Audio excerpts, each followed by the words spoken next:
Phone ઘણી દબાઈ રાખી પણ દબાય એમ નહીં.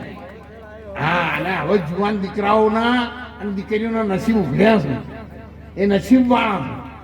અમે તો ન્યાળીયામાં પૂળાના કૂવામાં નહીં ઉછેલા, પરાળ ઉપર બનતી ના એ તો વેચી પહેરી રહ્યા હોય અને તૂટેલા ગોદડા હોય, અને આ તો ડલ્લોબના ગોદડા વાળા આયા આવે. હવે તો કોઈ કોમી ભગવાન તમારે તો એક એક મોણાના હાથમાં પેલો મોબાઈલ ફોન નહીં, એ 25,000 50,000 રૂપિયાનો મોબાઈલ ફોન હોય. મોબાઈલ ફોન ઉપર પણ સમાજે કંટ્રોલ લાયા છે. હો, આપણું હોય કે બીજાનું હોય, અને રાખો તો અમે રાજી છીએ. પણ તમારા મોબાઈલના સ્ક્રીન ઉપર જ્યારે મોબાઈલ ચાલુ કરો ત્યારે લાલબાઈ માં કે ફૂલબાઈ માનો ફોટો આપવો જોઈએ, ચામુંડામાંનો ફોટો આપવો જોઈએ, ભગવાનનો ફોટો આપવો જોઈએ. કોઈ વાલું ના હોય તો તમારા મા બાપનો ફોટો આપવો જોઈએ. અને એથી વાલું ના હોય અને છોકરી હોય તો એને લગ્ન કર્યું હોય એના ઘરવાળાનો આપવો જોઈએ. પણ ગમે એના ફોટા તમારે મોબાઈલની સ્ક્રીન ઉપર આવે, જેનો ફોટો જોઈને 3 દાડા સુધી કોઈ હારી ચાહે ના પડે, એવાના ફોટા નક્કી કરી નાખો. એ રાખવા જ નહીં હોય તો કાલ ડિલીટ કરી નાખે. ભગવાનના દેવી દેવતાઓના ફોટા રાખો, ઘરમાં પણ એવા ફોટા રાખો કે આપણો બાળકો નીકળે એટલે ઘરની અંદર લાલભાઈ ફૂલભાઈમાંની છબી રાખો, નાની છબી રાખો. એટલે એ નીકળે એટલે છોકરાને ટેવ પાડી દો કે બેટા જો આ આપણા માતાજી છે, આ આપણા કુળદેવી છે, આપણા ગામના પાદર દેવી છે, એને નમસ્કાર કરી અને પછી બહાર જવાનું.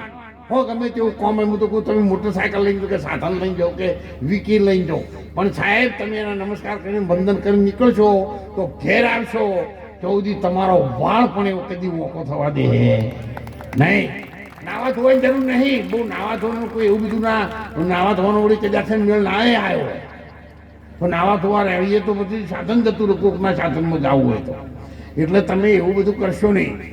હું સરકારી નોકરી કરતો હતો ત્યારે કોઈ ઇન્સ્પેક્શન હોય ત્યારે હું ઇન્સ્પેક્શન માટે જાઉં બહાર, એટલે વચ્ચે તો બાથરૂમના હોટલો રેસ્ટોરન્ટો 5 ને 7 સ્ટાર હોટલ હોય છે, એ બધું આ ચોથી લાવું.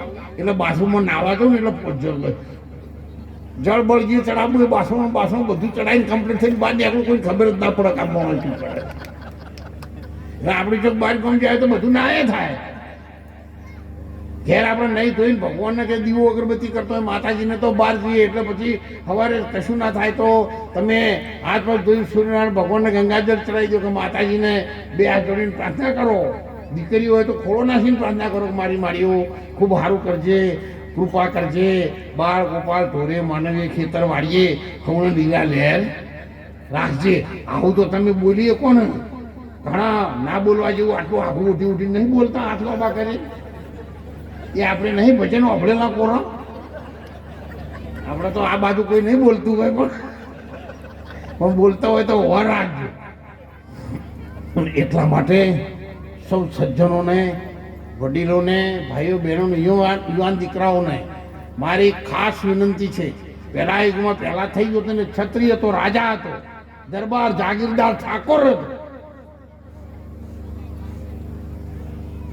બીજા યુગમાં પહેલા યુગમાં બીજા યુગમાં હરિચંદ્ર, ત્રીજા યુગમાં ધર્મરાજા અને ચોથા યુગમાં બલિરાજા. એ બધા ક્ષત્રિયો જ હતા. જૈનોના 24 ભગવાનમાં 22 ભગવાન ઠાકોરજી. બધા જૈનો સવારે એક ધોતી પહેરીને ઉઘાડું શરીર લઈને મંદિરમાં પૂજા કરતા હું તો ઠાકોરજી બેસી રહ્યા. તો સવાર હોતા ઠાકોરજીની આરતી ઉતરે અને એ ઠાકોરજીનો વારસદાર હોદના 7 વાગે દાડા હાથને ગુથળીનું કીડામ બેહે તો આપણી જનેતાના દૂધ લાજે સાહેબ. એટલે ક્ષત્રિય તરીકે, એક ધર્મવીર તરીકે, એક જાગીરદાર કે ઠાકોર તરીકે માતાજીની સાક્ષી હું જે બોલાવો હાથ ઊંચા કરો કે દોલતરામ મહારાજ હું ક્ષત્રિય છું, જાગીરદાર હું, ઠાકોર છું. મારી માં ઠકરાણી છે મેં એનું દૂધ પીધું છે. જે મોઢામાં મારી માનું દૂધ પીધું છે એ મોઢામાં આજથી દારૂની કોથળી ના જાય અને ના જાય તે બોલાવો હાથ ઊંચા કરજો. હા, બોલો ફૂલભાઈ લાલભાઈ વાત. હા, પેલા બધા જુવાન દીકરા બેઠા ને એમને તાળીએથી વધાવો. ધન્યવાદ કહેવાય. હા, તમને બધાને દોલતરામ મહારાજના વંદન છે.